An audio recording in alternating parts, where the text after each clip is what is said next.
Assalamualaikum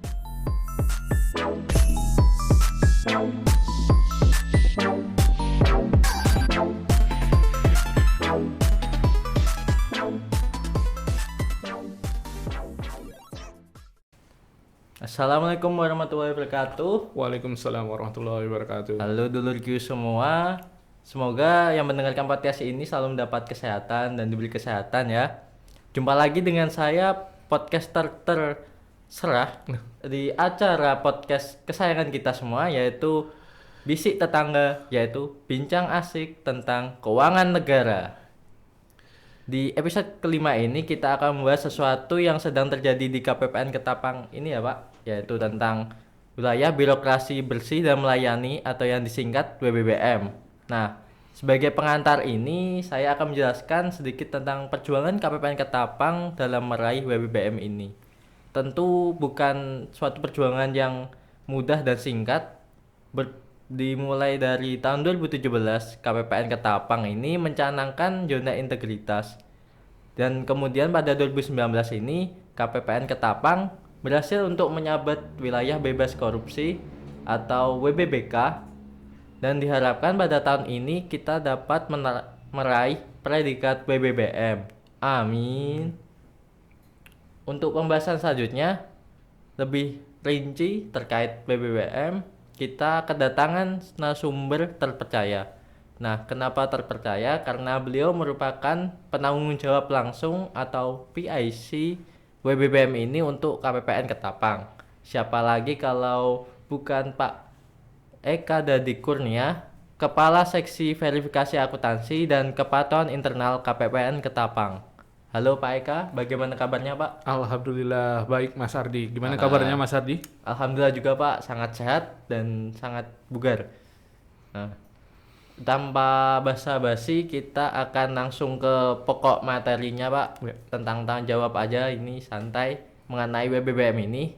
Nah, mungkin pertama-tama penonton podcast Dulgo semua ini belum mengetahui WBBM ya Pak. Ya. Jadi kita akan jelaskan mengenai gambaran WBK dan WBBM ini secara general aja.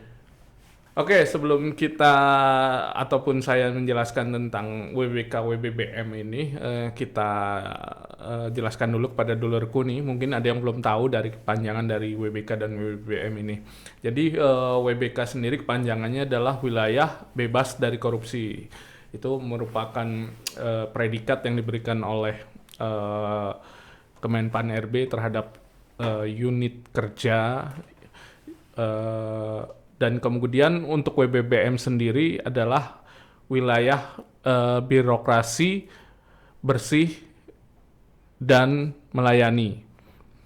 Ini merupakan sebenarnya merupakan lanjutan dari WBK nih. Jadi dalam rangka mencapai tata kelola pemerintahan yang baik, bersih dan bebas dari korupsi, kolusi dan nepotisme, maka perlu dilakukan pemerintah itu mencanangkan reformasi birokrasi yang ketika apabila pelaksanaannya dilakukan itu harapannya akan mengurangi ataupun menghilangkan penyalahgunaan kewenangan publik oleh baik itu dari pegawai ataupun pejabat dari unit kerja yang bersangkutan.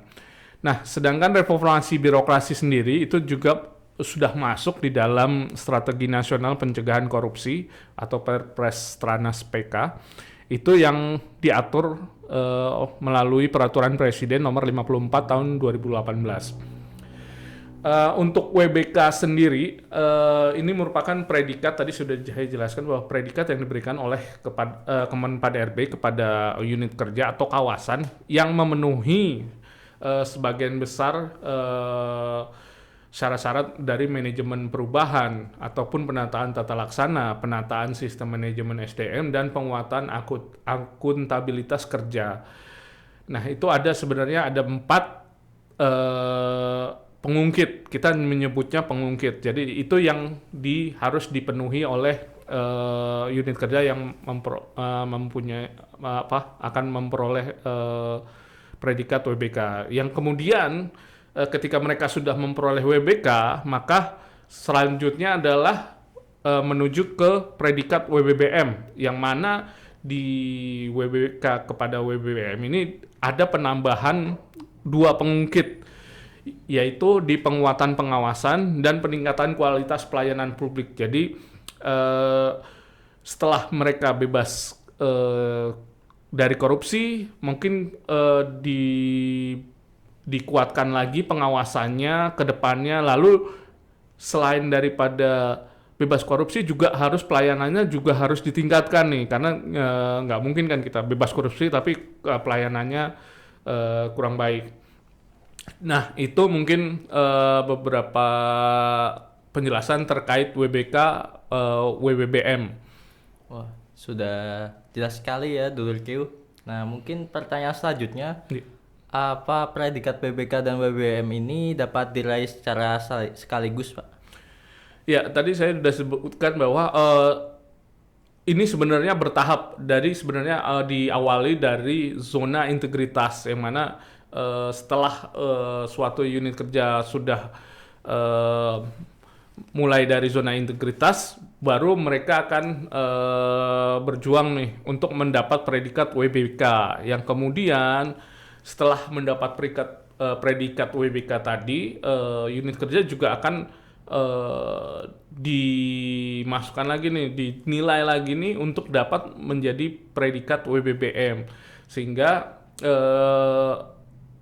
ada tahapan-tahapan yang harus dilalui sebelum suatu unit kerja menjadi WBBM. Jadi ZI, lalu WBK, lalu WBBM. Nah, di tahun 2021 ini KPPN Ketapang insya Allah nih akan berjuang nih untuk memperoleh predikat WBBM, karena sebelumnya kita sudah berhasil memperoleh predikat WBK di tahun 2019.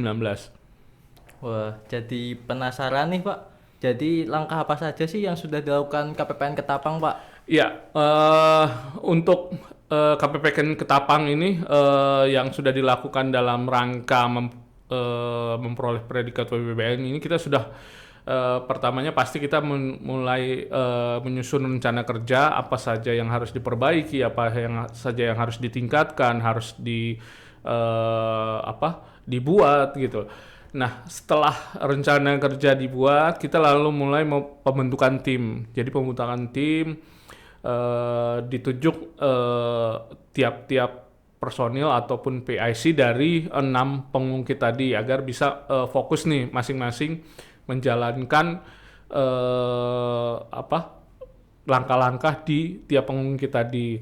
Lalu setelah itu ada namanya mitigasi risiko. Kita di sini mitigasi risiko ini terkait daripada misalnya pengawasan ataupun sosialisasi pengaduan dan kode etik, serta penandatanganan fakta integritas. Nah, setelah itu kita juga perlu nih, kalau kita sudah melakukan langkah-langkah di bidang tadi 6 pengungkit tadi, nah kita juga perlu nih adanya inovasi. Inovasi ini sebenarnya kan hanya ini untuk mendukung pelayanan kita. Jadi kita juga harus mengembangkan inovasi-inovasi. Misalnya kalau di KPPN Ketapang itu kita ada namanya Nona Dansa, yang merupakan notifikasi atau pemberitahuan kepada perangkat ataupun kepala desa terkait penyaluran dana desa. Jadi akan ada SMS yang dikirimkan kepada kepala desa apabila dana desa tersebut telah berhasil dicairkan di KPPN. Lalu itu terhadap eksternal ya, pelayanan kita terhadap eksternal. Sedangkan di pelayanan terhadap di internal sendiri, kita juga membuat aplikasi bernama Lemburin contohnya ya. Itu sebenarnya untuk mencatat dan mengadministrasikan lembur daripada pegawai, sehingga dapat diajukan sebagai dasar pembayaran lemburnya. Selain itu kita juga menularkan nih semangat ZI nih, baik di internal maupun eksternal. Kalau di internal kita ada namanya Forum Lentik, yang mana merupakan Di situ kita mengundang baik itu pegawai dan keluarganya, dan di situ kita apa ya, kita sosialisasi, kita tanamkan bahwa sebenarnya semangat ZI ini harus kita pertahankan ini. Jadi keluarga tetap mendukung nih para pegawai agar tetap mempertahankan semangat ZI-nya. Sedangkan kalau di eksternal kita memberikan sosialisasi ataupun sharing knowledge kepada, contohnya waktu itu kita memberikan sharing knowledge ke kegiatan Treasury on Campus yang dihadiri oleh mahasiswa dari Politeknik Negeri Ketapang. Untuk tambahan, selain melaksanakan rencana kerja yang telah disusun, itu kita juga melakukan berbagai langkah-langkah yang dimana akan dinilai. Jadi ada beberapa hal yang akan dinilai seperti tadi manajemen perubahan atau penambahan tata laksana, penataan sistem manajemen, penguatan pengawasan, dan penguatan akuntabilitas kinerja. Jadi mungkin itu yang sudah dilakukan dan lumayan nih, kita sudah setahun nih berusaha, mudah-mudahan tahun ini kita berhasil memperoleh WBBM. Wah, luar biasa sekali ya. Wah, mungkin pertanyaan terakhir Pak mengenai tips dan triks. Nah, kan tadi disebutkan bahwa KPN Ketapang ini sudah berhasil untuk mendapatkan WBK. Ya. Nah, mungkin dari instansi dulur Q semua yang lain ini masih berjuang untuk mendapatkannya, Pak. Nah, tips dan triknya, Pak. Tipsnya mungkin tetap menjaga semangat ZI ya, baik itu di pegawai maupun di di unit kerja yang berhubungan dengan kita, dan jangan lupa ini dokumentasi, karena ini diperlukan nih, baik itu untuk sebagai bahan penilaian ataupun nanti sebagai exposure kepada pihak eksternal agar dapat mengetahui ternyata KPPN Ketapang ini sudah melakukan langkah-langkah menuju WBBM. Nah, nanti mereka pun wah, berarti pelayanannya akan lebih prima dan lebih bebas daripada korupsi, kolusi, dan nepotisme gitu. Mungkin itu Mas Ardi. Wah, sudah info-infonya sudah banyak sekali ya, sudah kita jelaskan secara rinci tadi. Nah, sebelum closing ini mungkin kata-kata dari Pak Eka, Pak. Iya, mungkin untuk para stakeholder, para pegawai, dan semua unit yang ingin mencapai WBBM, kita bersama-sama berjuang sehingga di tahun 2021 ini KPPN Ketapang bisa mendapat predikat WBBM. Amin. Oke, terima kasih kepada dulurku semua yang telah mendengarkan podcast ini. Sekian podcast pada episode kelima kali ini. Nah, jangan lupa untuk follow akun medsos kita. See you on the next podcast.